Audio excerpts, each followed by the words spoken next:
இந்த பத்திரிகையாளர் திரு ஜீவ சகாப்தன் இணைந்திருக்கிறார். வணக்கம் திரு ஜீவா. விஜய் பேசினதை முழுவதுமாக பார்த்திருப்பீங்க. நீங்க எப்படி புரிஞ்சுக்கிறீங்க அவருடைய பேச்சு? விஜயோட பேச்சு இப்ப நம்ம பாஜகவோட கூட்டணி இல்ல அப்படிங்கறத உறுதிப்படுத்தியிருக்காரு. அழுத்தம் கொடுத்து நம்ம கூட்டணி வைப்பாங்கன்னு சொன்னாங்க, ஆனா அப்படி நடக்காது அப்படின்னாரு. அதை இன்னைக்குதான் அவர் சொல்லியிருக்காரு. எல்லாம் வர வாய்ப்பு இல்லைன்னு இன்னும் ரெண்டு தரப்பும் முடிவு பண்ணதுக்கு அப்புறம் அதை ரொம்ப தைரியமா நான் கூட்டணி வைக்கல அப்படிங்கறத ரொம்ப ஓப்பனா சொல்லியிருக்காரு. ஸோ எனக்கு என்னமோ அவர் தனிச்சுதான் போட்டியிடுவாரு அப்படிங்கிற கான்செப்டுக்குள்ள தான் அவங்க நிக்கிறாங்க. 234 தொகுதியிலையும் தனிச்சுதான் நிற்பாங்கிறது தெரியுது. அது மட்டும் இல்லாம இந்த கூட்டத்திலையும் நம்ம வழக்கமா எதிர்பார்த்தது போல அவர் திமுக மட்டும் தான் திட்டிருக்காரு, பாஜகவை திட்டல. தன்னுடைய படத்துக்கு தொந்தரவு கொடுத்தாலும், சிபிஐ மூலம் பிரச்சனை பண்ணாலும், என்ன நடந்தாலும் அவர் பாஜகவை விமர்சிக்க மாட்டாரு. நான் வேகமா விசில் சின்னம் கொடுத்ததுக்கு தேர்தல் ஆணையத்துக்கு நன்றி சொல்லிட்டாரு. இன்னைக்கு அந்த ஒரு மீட்டிங்ல என்ன அவர் புதுசா பேசியிருக்கிறாரு? ஒரு கருத்து அவர் புதுசா எஸ்ஐஆர் படிவத்தில் உள்ள பிரச்சனை, ஓட்சோரி பிரச்சனை, இன்னைக்கு ஒன்றிய அரசு தமிழ்நாட்டில் எந்த வகையில வஞ்சிக்குது, மாநில அரசுக்கு பணம் தருவது கிடையாது, நிதி தருவது கிடையாது, கல்வி நிதி தருவது கிடையாது, பேரிடர் நிவாரண நிதி தருவது கிடையாது, இடி மூலமா எல்லா எதிர்கட்சியிலும் ஒடுக்குறாங்க. இதை பத்தி எதுவுமே விஜய்க்கும் தெரியாது, விஜய் ரசிகர்களுக்கும் தெரியாது. அவங்களுக்கு தளபதி பேசுறாரு, அவ்வளவுதான். சரி, இன்னைக்கு பேசியிருக்காருல, இனி அடுத்து அவர் எப்ப பேசுவாரு? நாளைக்கா? நாளை மறுநாளா? அடுத்து அவர் எப்ப பேசுவாரு? இப்ப நேர போய் பனையூர்ல போய் படுக்கிறவர் தான். அடுத்து அவர் எப்ப எந்திரிப்பாருன்னு தெரியாது. சிபிஐ அப்ப ஏதாவது தட்டி எழுப்பி கூப்பிட்டா உடனே ஓடி போய் ஆஜராவார்.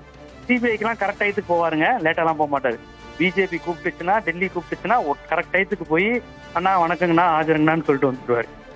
இப்ப பேசினாரு, ஒரு கட்சி நடத்துறாரு, ஏதாவது மக்கள் பிரச்சனை பேசினாரா?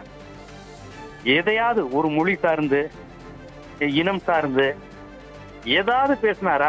இங்க நடக்கிற பிரச்சனைகள் இது எதுவுமே அவருக்கு தெரியாது, எதுவும் அவர் பேச மாட்டார். இப்ப அவங்களுக்கு சின்னம் கிடைச்சிருக்கு, சின்னம் கிடைச்சதை ஒட்டி ஒரு சும்மா ஒரு உத்வேகப்படுத்துறதுக்கு மாதிரி வந்து பேசியிருக்கிறாங்க. கூட்டணி கிடையாது, 234 தொகுதி தனித்து நிற்கப்படும் சொல்லிட்டாங்க.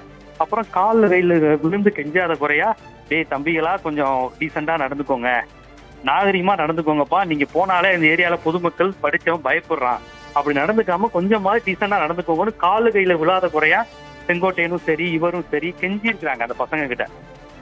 ஏன்னா உங்களை நம்பி நான் 234 கேண்டிடேட் போடுறேன், உங்கள்கிட்ட இருந்து எடுக்க போறேன், என்னென்ன காமெடி கூத்துகள் செய்திகளா வந்துருமோங்கிற பதட்டம் விஜய்கிட்ட இருக்கு. அவர் பேசும்போது நீங்க கவனிச்சு பாருங்க, உங்களை நம்பலாம்ல, உங்களை கேட்கலாம்ல, நீங்க என்ன செய்வீங்கல்ல அப்படிங்கிறப்ப ஒரு பதட்டம் வருது.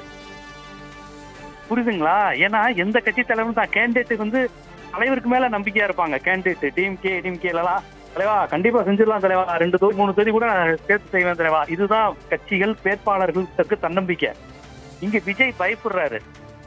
அதனாலதான் 234 தொகுதி நானே நிக்கிறதா நினைச்சுக்கோங்கன்னு வேற பதறாரு. ஏன்னா இந்த கேண்டிடேட் முகத்தை பார்த்தா ஓட்டு விழுமா, ஃபர்ஸ்ட் இவங்க ஓட்டு கேட்க போக தெரியுமா, பிரச்சார வடிவம் தான் அந்த தன்மை தெரியுமா இந்த பசங்களுக்குங்கிற பயம் விஜய்க்கு இருக்கு.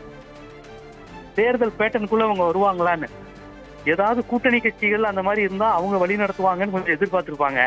யாருமே கூட்டணி கட்சி மாதிரி இல்ல, டிடிவி கூட இல்ல. அவங்க எப்படி தெருவா போய் பிரச்சாரம் செய்ய போறாங்கன்னாலும் பதறிக்கிட்டு முதல்ல கொஞ்சம் உசுப்பேத்த மட்டும்தான் பேசுவாரு விஜய். நம்ம யாரும் காட்டுவோமா, நம்ம யாரும் தெரியுமா, என் பின்னாடி இருக்கிறது அந்த படம் இந்த படைங்குவாரு. ஆனா உண்மையிலே இது என்ன மாதிரி படைங்கிறது விஜய்க்கு இப்ப கொஞ்சம் கொஞ்சமா தெரியும்.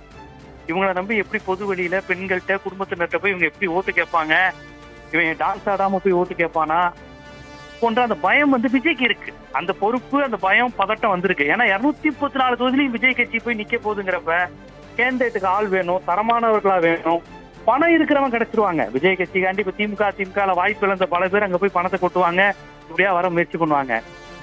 ஒரு பேட்டர்ன் இருக்குல்ல. இப்ப அங்க செங்கோட்டையன், நாஞ்சில் சம்பத் இவங்க 2 பேர் தான் அரசியல்வாதி தாவைக்கால. அவங்களுக்கு அரசியல்னா என்னன்னு தெரியும். 10 கட்சின்னு இருக்கு. சினிமா தியேட்டர் ஓப்பனிங் டே மாதிரி தானே இருக்கிறாங்க. ஓப்பனிங் டே போற மாதிரி தானே அங்க போறாங்க. ஓப்பனிங் டேல போய் சீட்டை உடைப்பான், அஜித் படத்தை கிழிப்பான், ரஜினி ஒளியன்னு சொல்லுவான். இதானே விஜய் ரசிகருக்கு தெரியும். இந்த ரசிகர்களுக்கு கொள்கை தெரியாதுன்னு விஜய்க்கு தெரியும், லட்சியம் தெரியாது, தத்துவம் தெரியாது. ஆனா விஜய் வாழ்கன்னு மட்டும் சொல்ல தெரியணும், அவ்வளவுதான். இப்ப நடக்கிறது சிஎம் எலெக்ஷனா பிஎம் எலெக்ஷனா கூட தெரியாது பாதி பேருக்கு விஜய் ரசிகர்களுக்கு. இப்ப இந்த நிலையில் இவர்களை நம்ம கேண்டிடேட்டா போடுறோமே, ஒழுங்கா நடந்துக்குவாங்க அப்படிங்கறத பதிவு செய்யறாரு. நீங்க விஜயோட பேச்சை திருப்பி கேளுங்க. ரசிகர்களிடம் ரொம்ப கனிவா, உங்களை நம்பி நான் நிக்கலாம்ல, எந்திரிச்சுன்னுங்க, எல்லாரும் எந்திரிச்சுன்னு உறுதிமொழி எடுத்துக்கோங்க, ஜெயிக்கணும், ஜெயிக்க போகணுங்கிறாரு. அப்ப இந்த தன்மையெல்லாம் வரும்போது அவரிடம் இவர்களை நம்பிதான் நம்ம நிக்க போறோங்கிறத உறுதிப்படுத்துகிற தன்மை தான் இதுல வெளிப்படுது. நன்றி திரு ஜீவ சகாப்தன், இணைப்பில் வந்து உங்களுடைய கருத்துக்களை பகிர்ந்து கொண்டமைக்கு.